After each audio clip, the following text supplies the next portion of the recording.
Update 2. At Mother's Day brunch, I brought flowers, her favorite perfume, and a letter I spent hours writing. But then I saw everything I gave her stuffed in a trash bag by the garage. So, I left early and did this. By the next morning, she was calling nonstop. But I kept trying. That's the part that still embarrasses me. I kept showing up for holidays. I kept buying birthday gifts. I helped with bills when I knew money was tight, even after I found out they had taken a vacation and just forgot to mention it. I helped Jake get his job, used my contacts to recommend him for a client-facing role he had no real qualifications for. He nailed the interview. Charisma goes a long way when no one's fact-checking you. They never told people I helped. That was fine. I told myself I wasn't doing it for credit. I was doing it to stay connected, to feel like I was still theirs. Even when I got my own apartment and a decent job, I still visited, still called, still sent my mom texts on random Wednesdays just to say, "Hope your day is going okay." Sometimes she replied. Sometimes she left me on read for days. But when she did respond, it was like oxygen.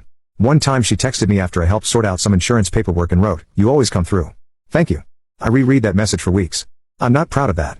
But I think if you've ever felt invisible to someone you used to be the center of, you understand. That's why this year this brunch hurt so much. Because I had let myself believe maybe we'd turned a corner. She sent a smiley face in her text confirming the invite. She thanked me after I helped with her taxes. She didn't ask me for money that month. I thought maybe things were leveling out. Maybe she was softening again. And for a second that morning, standing on her porch with flowers, a letter, and the perfume she used to wear when I was a kid, I felt like a son again. Then she laughed at my brother's joke about me being half family and didn't say a word when Jake interrupted me mid-sentence and changed the subject to something about stock options, and she barely looked at the envelope when I handed it to her. The one I'd stayed up late writing, the one where I told her I loved her even when it hurt, even when it felt one-sided. Then she threw it away. I keep seeing it.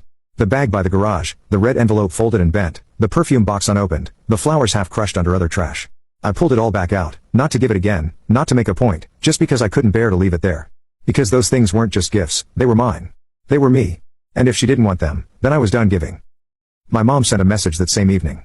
"You left in a weird mood. I hope it wasn't something we did." It almost made me laugh, but it didn't because nothing about it was funny. Not the years I spent shrinking myself to make space for the version of her life she liked better. Not the 1,000 little kindnesses I offered without, "Thanks." Not the memory of her tucking me in at 7 and saying, "You're my whole world." Only to grow up and find out that world had borders I was never allowed to cross again. They didn't kick me out. They just made sure I always felt like I was visiting someone else's family. So yeah, I haven't called them back because for the first time, I'm not trying to be invited in. I'm trying to remember what it feels like to belong to myself. I didn't sleep that night. Not out of rage, not even heartbreak. It was something worse. Clarity. That dull, cold kind of clarity that settles in when you're done hoping. Like standing in a house you once thought you'd live in forever and finally realizing all the walls are hollow. Around 2 a.m., I walked into my kitchen and lined the 3 gifts up on the counter. The perfume, the flowers, the letter. They looked smaller now, sadder, like relics from a version of myself I didn't recognize anymore. I stared at the envelope for a long time, creased from the trash bag, still sealed. I didn't open it. I didn't need to. I knew